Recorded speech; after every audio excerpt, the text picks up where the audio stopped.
Hello, everybody, and welcome back to The Myth Within. I'm Dr. Thomas Maples, and I'm really grateful that you decided to join me here today. Yesterday, we continued our exploration of Aesop's fable, The North Wind and the Sun. Up to this point, we've looked at the general parameters of the story, and we began to explore the concept of this idea of a dual father representing the wind and the sun in this fable.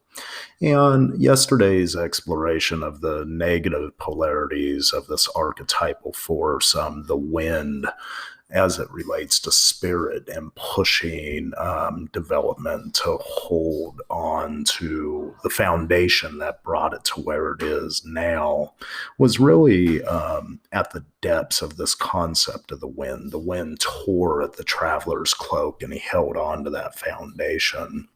But it's also in this tearing process that we begin to realize the warmth of the depths that exist within, what is underneath there, and can we begin to shed that foundation to develop new beginnings, much as a snake may shed its skin to grow inevitably. And so today we're going to continue our exploration with the sun and the archetypal forces apparent to it. Helen Keller once said, "Keep your face to the sun and you'll never see the shadows." When we look at this quote as it relates to the story, the wind could be the shadow aspect of the sun's shining force. The shining force brings warmth to the traveler, and its patience and its persistence really creates the means by which the traveler decides to shed the foundation of that comfort zone that he holds, that cloak that's keeping him warm, so he could begin to rest under a tree and wipe his brow from the heat that's being generated. There's a sense of catharsis here with the sun, as the sun promotes this gentle being, this kind persuasion. We call it loving kindness. And it embraces this traveler to begin to shed that cloak and bring something new, or at least make space when he seeks refuge under the shade of a tree, Mother Earth, to begin the process of possibly contemplating the next journey to come.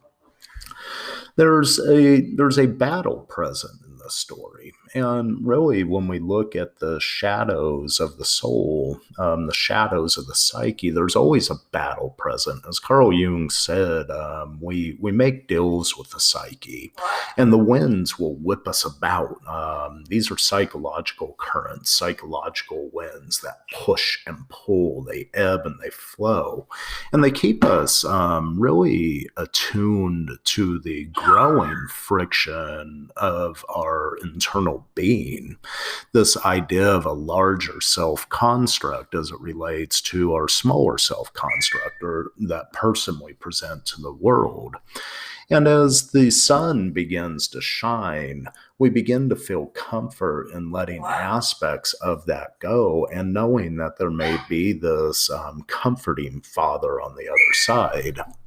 Now, I know in traditional media, this is not really explored much, because really the ideals of masculinity or the ideals of fatherhood are really subjugated to a negative connotation. The abusive person, the narcissist, the individual, the boy individual that really has not grasped aspects of this mature masculine that could be capable of warmth and love and caring.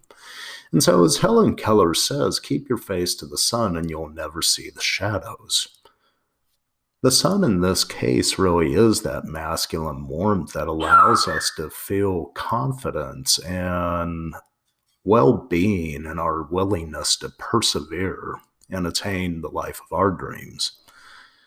Until next time, I thank you for joining, and I wish you namaste and many blessings as you learn to advance confidently in the direction of your dreams.